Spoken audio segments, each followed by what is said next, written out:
அஸ்ஸலாமு அலைக்கும் வரஹ்மத்துல்லாஹி வபரகாத்து. நாம் தொழுகாமலேயே தொழுத நன்மை நமக்கு கிடைக்க வேண்டும் என்றால், அமல் செய்யாமலேயே அமல் செய்த நன்மை நமக்கு கிடைக்க வேண்டும் என்றால் இதை கேளுங்கள். ஹதீஸ் குதுசியில் அல்லாஹ்வே கூறுகின்றான், ஃபமன் ஹம்ம பிஹஸனத்தின் ஃபலம் யஅமல்ஹா.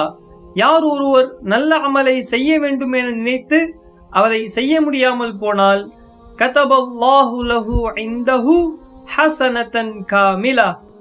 அந்த அமலை செய்தால் என்ன நன்மை கிடைக்குமோ அந்த நன்மையை அல்லாஹ் அவருக்கு பரிபூரணமாக கொடுத்து விடுகிறான். அது எந்த அமலாக இருந்தாலும் சரி.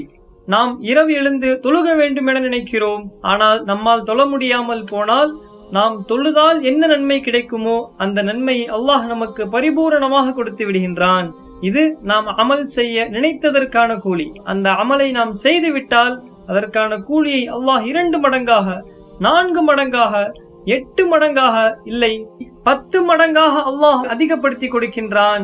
இது மட்டுமல்ல, அவருடைய தூய்மையான எண்ணத்தை பொறுத்து இலா 700 திஅஃபின் 700 மடங்கு வரைக்கும் அல்லாஹ் அந்த நன்மையை அவருக்கு அதிகப்படுத்தி கொடுக்கின்றான் என்று அல்லாஹ்வே கூறுகின்றான். இது ஒரு அமல் செய்ததற்கான கூலி. வல்லாஹு வாஸிஉன் அலீம். அல்லாஹ் மிகவும் விசாலமுடையவன். ஆனால் ஒருவர் ஒரு பாவத்தை செய்ய வேண்டும் என நினைத்து ஃபலம் யஅமல்ஹா, அதை அவர் செய்யாமல் விட்டுவிட்டால், கதபல்லாஹு லஹு இன்தஹு ஹஸனத்தன் காமிலா. அந்த பாவத்தை விட்டதற்கான கூலியை அல்லாஹ் முழுமையாக அவருக்கு கொடுக்கின்றான். ஆனால் அவர் அந்த பாவத்தை செய்து விட்டால், கதபல்லாஹு லஹு ஸய்யிஅத்தன் வாஹிதா. நன்மையை போன்று பன்மடங்கு இல்லாமல் ஒரே ஒரு பாவத்தை மட்டும் தான் அல்லாஹ் எழுதுகின்றான்.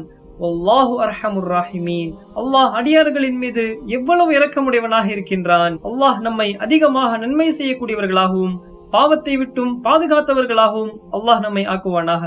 ஆமீன். அஸ்ஸலாமு அலைக்கும் வரஹ்மத்துல்லாஹி வபரகாத்துஹு.